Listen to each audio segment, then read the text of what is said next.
131873 is the open line number at 2GB.com. Now, I mentioned I disclosed some news I had about Media Watch.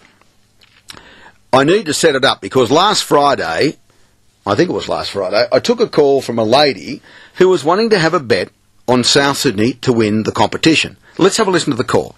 Hi, Ray. How are you? Good, darling. Look, I'm an old lady. I've got no idea what I'm doing. My son rang me from America. I've spoken to you before, actually, and he wants me to put a bet on him for South Sydney to win the grand final. To win the grand final? Yeah, and I don't know how to do it. I don't know where to go. What you advertise is to put it on a... Sportingbet.com.au. I don't have a computer. No, well, if you haven't got a computer, you won't be able to open an account. No. How much does he want to put on South winning the comp? That's $50. $50, does he? Yeah, he's a real fan of yours. He listens to you sometimes on the internet, does he? And he loves you. I sent him the CD of the all the songs, did you? Extensions. And, oh, my God, he just loved it. He laughs all the time. Well, Julie, where do you live at, darling? I live at Kellyville Ridge. Kellyville Ridge. I'm trying to think where the nearest TAB to you would be. Oh, there's one at Stanhope Gardens. Can I go is that a proper TAB or is that a little pub tab? Or a proper standalone TAB with a... No, I think it's a TAB. Well, what you would need to do... Yeah. Okay, is go in there. Yeah. Okay, that's the simplest way if you want to make a cash transaction. Yeah. Ask the nice lady or gentleman behind the counter. Yep. Tell them I'm here because my son's in America and he wants to have $50 for a win on South Sydney in the grand final. Yeah. And they'll get you to fill out the appropriate form. Okay. They'll tell you what price they'll be, whether they're 6 to 1 or 10 to 1 or 8 to 1 or whatever it is, so you get a set of money back for your $50. Yep. And they'll take the $50. They'll give you a tab ticket then. Yep. And then you keep that until after the grand final if the Rabbitohs get through. Yep. And you'd be better off doing it today or tomorrow before the game tomorrow night, because by the time, if they do beat Canberra tomorrow night, they'll be much shorter price than they are at the moment. That's why I'm ringing today, yeah. All right. Well, if you duck up there, they'd be open probably 11 o'clock, or maybe now. I'm not quite sure what time tabs open these days, but usually between 10 and 11. I'd send you to Sporting Bet, but you'd have to open an account. You haven't got a computer, and this would be the simplest way to do it, okay? Yeah, thank you. Thank you so much. That's all right. I love your program. Thank you. I love you listening. Thank you so much, Ray. All the best, Julie.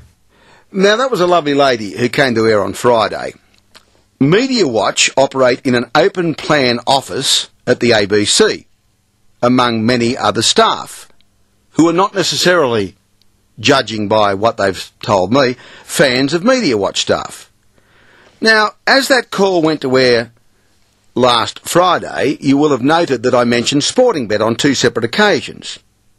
Apparently, when I did that, a shriek came from a young lady who was listening to my program in the Media Watch department. Something along the lines of, according to my spies in at the ABC, "Oh, we've got him! We've got him! We've got him! Non-disclosure! Non-disclosure!" they shrieked, referring to the fact that I'd mentioned Sporting Bet on 2 separate occasions, but I hadn't declared they were a sponsor of this radio station.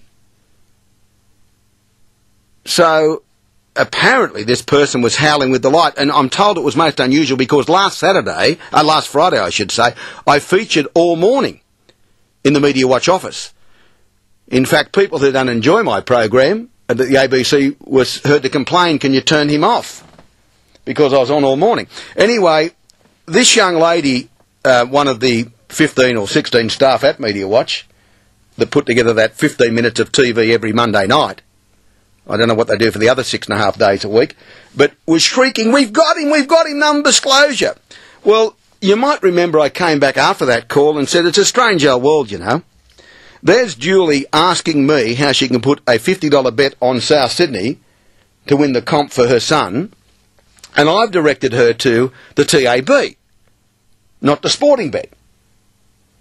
But I've still got to disclose that Sporting Bet sponsor this radio station, not me personally, but this radio station, because I mentioned them, even though I was directing the lady to one of their opponents, the New South Wales TAB. So it's a strange old world, I said, that I should direct someone to the New South Wales TAB, but still have to declare in a passing reference to Sporting Bet, even though I'm not directing business their way, that they are a sponsor of the radio program. Well, you wouldn't believe it. As I was saying that, the same young lady who was shrieking a few minutes earlier, we've got him, non-disclosure, we've got him, was heard to say, oh, bugger it. He must have a really good producer. They've reminded him about the disclosure. Well, you're right on a couple of accounts. I do have a really good producer, but they didn't remind me. I simply came back and was joking about the fact that I had to declare Sportingbet as a sponsor of this radio station, despite the fact I was sending one of their likely customers to another organisation who don't sponsor this radio station. So to the young lady who was shrieking with delight that she thought she had me and then was very upset when she didn't have me, it must be some sort of punishment that Jonathan makes you listen to my program for 3 hours. As no doubt you are right this moment. In case you weren't, someone would have said he's talking about you. Quick, put it on. So to you, my darling, I don't know who you are, but you are not viewed too highly as a unit, not you individually, but as a unit by your colleagues at the ABC. They say sometimes they hear you shrieking out, oh, look, they've got the wrong chyron up. They've got the wrong chyron up. A chyron is a little bit of printing at the bottom of a TV screen. Now, Media Watch over the years has done some magnificent work. But I'm afraid that much of what goes to air, I couldn't give a tinker's cuss about, and nor could the majority of the people watching your program. Do your job with fervour, as no doubt you do, but be careful when you shriek out. Because others are listening to you, as you are listening to me. And in future, if you wish to find out anything about me, don't ring my former colleagues at TUE and ask them, do they know anything about me and bullying? Because it comes straight back to me. And if you continue along this vein, I will sue you for defamation. I put you on notice now. I will sue you for defamation. I hope that's clear. I'm quite happy to take Mr. Holmes' emails, albeit at 11:32 p.m. on a Friday night, and answer them in a polite fashion because they're always directed to me in a polite manner. So my dealings with Media Watch will be exclusively with Mr. Holmes. I don't want to talk to the other shrieking masses there who thought they had me last week.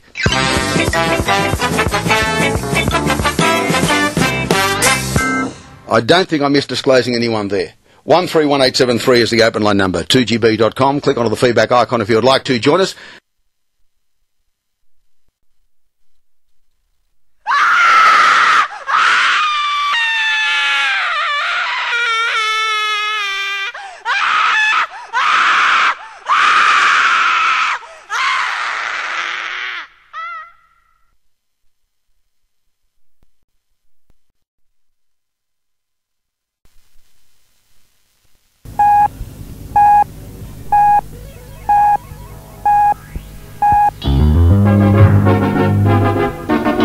Macquarie National News. Good morning, it's 5 o'clock. I'm Peter Shanahan. NASA says it's regained control of the communications satellite released yesterday from the Space Shuttle Challenger. The satellite tumbled out of control 6.5 hours after its release. NASA says Earth stations now have control of the satellite, but its likely effectiveness is in doubt. The satellite is the world's largest and most expensive, weighing 2.5 tons and costing $100 million. The problem is whether ground controllers can manoeuvre the satellite into its planned stationary orbit. Tasmanian government is expected to take legal action today in the High Court to challenge the federal government's regulations prohibiting work on the Gordon below Franklin Dam. Work is continuing on the project, but is taking place outside the World Heritage Area gazetted by the federal government. A fireman is being treated in Sydney Sutherland Hospital after receiving back injuries fighting a factory fire at Kirrawee in the southern suburbs. 6 brigades fought the blaze in Bath Road for almost an hour before bringing it under control. The brigade says the factory complex housing Sonic Audio has been destroyed in the blaze. The injured fireman today will undergo further medical examination. Mining union representatives will arrive in Canberra today to press for a moratorium on retrenchments in the coal industry until the new Australian Coal Consultative Council can meet. Kanan Curvis reports. The Coal Council was formed last week during talks at the Coal Summit here in the capital. Miners Federation Secretary Barry Swan says today's deputation will try to persuade the federal government to ask employers to delay sackings until the council is operating. Mr Swan says the Office of Resources and Energy Minister Peter Walsh has said he won't be available today for talks, and the union's still waiting to hear if Deputy Prime Minister Lionel Bowen will meet the representatives. Kainan Curvis in Canberra for Macquarie National News. 47 Soviet diplomats and officials have been expelled from France after being accused of spying. All 47 left Paris aboard a special Russian airliner. France has accused the diplomats and officials of systematic spying involving military, scientific and industrial secrets. The Prince and Princess of Wales fly to the South Australian Riverland this morning on the second day of their two-day visit to the state. The royal couple will travel to Renmark to attend a civic reception and then fly to Port Pirie in the Iron Triangle for a sports carnival. A 25-year-old man has died after crashing his car into a light pole on Mona Vale Road at Terry Hills in Sydney's northern suburbs. Police say the victim was trapped in the wreckage for more than 20 minutes after the accident. Ambulance officers worked to stabilise his condition, but he died shortly after being admitted to Royal North Shore Hospital. News time, 5:03. Sydney's weather, a dry and mainly sunny day with a top temperature of 23 degrees. Seas moderate offshore on a low swell. I'm Peter Shanahan, 2GB News Talk 87, with more Macquarie National News at 5:30.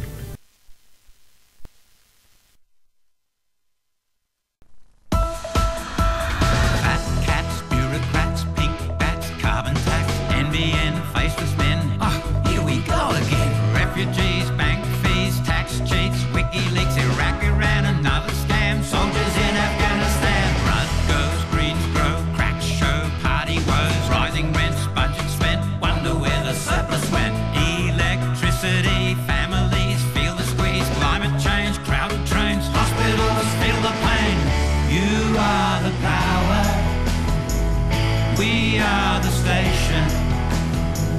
You have your say, and we'll tell the nation. 2GB, the power station. 873, the power station.